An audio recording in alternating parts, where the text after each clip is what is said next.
వేములవాడ శ్రీ రాజరాజేశ్వర స్వామి దేవస్థానంలో 5 రోజులుగా జరుగుతున్న శివ కళ్యాణ మహోత్సవాలు ఈ రోజుతో ముగుస్తాయి. ఉదయం స్వామివారికి మహాన్యాస పూర్వక ఏకాదశి రుద్రాభిషేకం నిర్వహించిన అనంతరం యాగశాలలో పూర్ణాహుతి జరిగింది. ధర్మగుండంలో త్రిశూల యాత్రను అర్చకులు వేద మంత్రాలతో గావించారు.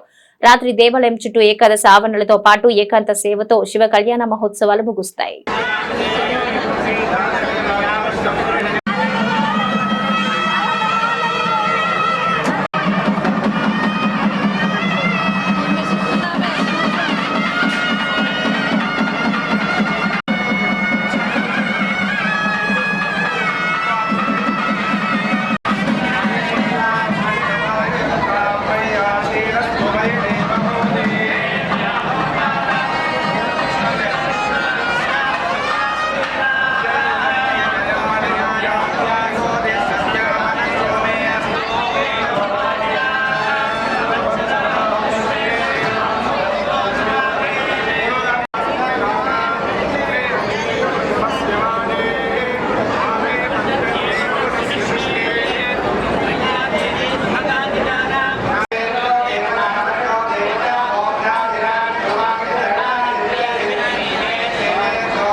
యశ్చపాతి జగత్సర్వం యోనుకం పాపరోటది సాంబారుద్రః తమాశ్రయ వయం కుర్మః నమస్యతం. ఈ 5 రోజుల పాటు పాంచానిక ధ్వజారోహణ శివ కళ్యాణ మహోత్సవాలు అత్యంత వైభవపేతంగా దక్షిణ కాశీ అని ప్రసిద్ధి చెందినటువంటి వేములవాడ రాజరాజేశ్వర స్వామి వారి యొక్క క్షేత్రంలో నామదహనం అనంతరము పాల్గొన పౌర్ణమితో ఆరంభమై 5 రోజుల పాటు శివ కళ్యాణ మహోత్సవాలు జరిగాయి. ఇందులో భాగంగా ఈరోజు చివరి రోజు.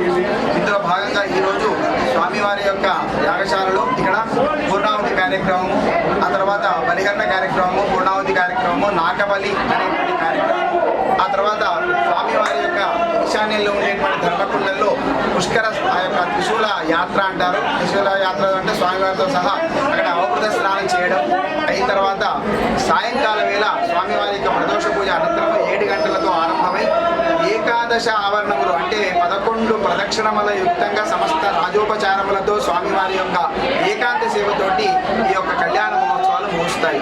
ముందుగా 4 వేదములు, 6 శాస్త్రములు, పురాణములు, తర్వాత సంగీతము, వాద్యము మొదలైనటువంటి అనేక ఉపచారాలతో 11 ఆవరణలతో స్వామివారి ఏకాంత సేవతో ఈ యొక్క కార్యక్రమాన్ని ముగించడం జరుగుతుంది. కాబట్టి ఈ కార్యక్రమంలో ఈ సంవత్సరం విశేషించి వేల మంది, లక్షలాది మంది ఇక్కడ స్వామివారి యొక్క కళ్యాణోత్సవంలో పాల్గొన్నారు.